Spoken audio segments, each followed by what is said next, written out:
Hello everyone, I hope you all are doing great and staying safe. So अब सिर्फ 20 दिन बाकी हैं हमारे एग्ज़ाम के लिए, और उसके बाद हमारा लगातार जो एग्ज़ाम शुरू होने वाला है वो टाइम टाइम तो बहुत जल्दी जाने वाला है। उससे पहले के टाइम के लिए जो लास्ट कुछ टिप्स हैं मेरे कि आपका अप्रोच कैसा होना चाहिए इन 20 दिनों में। सबसे पहली चीज़, अभी तक के आपके पास बहुत टाइम था तो आपने हो सकता है बहुत सारे मटेरियल रेफ़र किए हों हर एक सब्जेक्ट के लिए, कि हम कुछ टॉपिक्स स्टडी मटेरियल से पढ़ रहे हैं, कुछ टॉपिक्स हमारे जो इंस्टीट्यूट के हमारे जो अकेडमी के नोट्स थे उससे पढ़ रहे हैं, कुछ चीज़ें स्कैनर से पढ़ रहे हैं, कुछ चीज़ें नोट्स बनाई हुई हैं, बहुत सारे मटेरियल यूज़ किए होंगे। नाउ समझो, जब आपका एग्ज़ाम है, एक दिन की छुट्टी मिलेगी या रेगुलर एग्ज़ाम से छुट्टी ही नहीं मिलेगी, उस वक्त इतना सारा मटेरियल से पढ़ पाओगे क्या? That is not possible.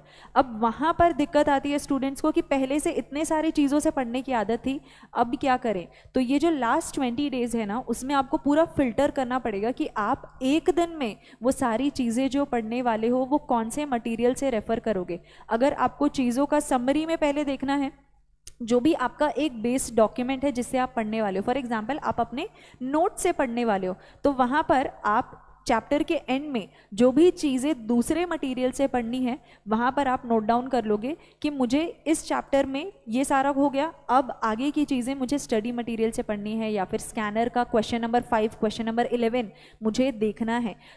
एक डॉक्यूमेंट में या तो आपका मटेरियल अवेलेबल है या फिर वहाँ पर आपने लिखा हुआ है कि और क्या रेफ़र करना है। ट्रस्ट मी, एग्ज़ाम के टाइम पे दिमाग नहीं चलता है, फिर एग्ज़ाम हॉल पहुँच जाओगे और फिर याद आएगा, ओह ये वाला तो किया ही नहीं। So we don't want that. तो अभी वो चीज़ पहले से ही फिल्टर करके रखो, क्या चीज़ें पढ़नी है, एक दिन में कैसे हम सब कुछ कवर कर सकते हैं या मैक्सिमम कवर कर सकते हैं। That is point number 1। दूसरी चीज़ जो है, सारे एग्जाम का आपको पेपर पैटर्न पता होना चाहिए। स्कैनर से पढ़ा है, पता है कैसे क्वेश्चंस आते हैं, that is different.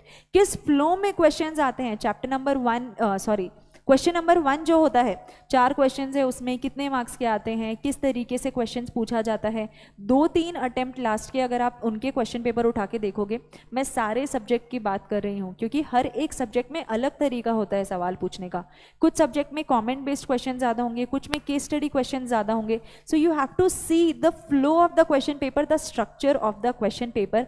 Please last के 2-3 अटेम्प्ट के क्वेश्चन पेपर सारे सब्जेक्ट के देखना before getting surprised in your exam, क्योंकि तब आपको फ्लो नहीं पता होगा तो दिक्कत हो जाएगा। एंड द थर्ड थिंग, अभी कम टाइम है तो ये मत करना कि मुझे सारी चीज़ें, मेरे पास बिल्कुल 5 मिनट भी टाइम नहीं है किसी से बात करने के लिए, या फिर मुझे 5 मिनट भी टाइम नहीं है, रोना आ रहा है, इतना स्ट्रेस भर गया, रोने का भी टाइम नहीं है, ऐसा भी होता है। Don't do that. Take enough breaks, छोटे ब्रेक्स लो, उन ब्रेक्स का अच्छा यूज़ करो। सोशल मीडिया यूज़ करेंगे तो वो ब्रेक्स लंबे हो जाएंगे, उन ब्रेक्स का अच्छा यूज़ करो।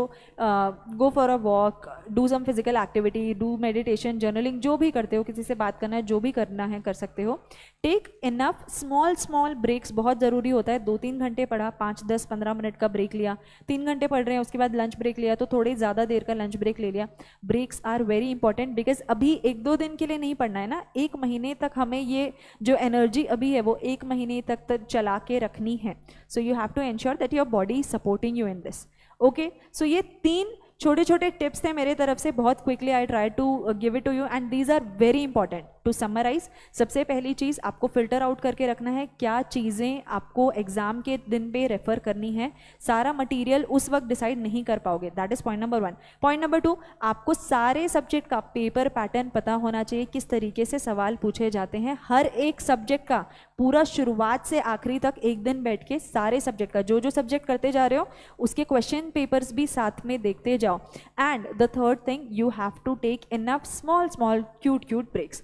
Okay, so I'll see you all in the next video. Thank you so much and all the best for your preparations. Please take good care of yourself. Thank you.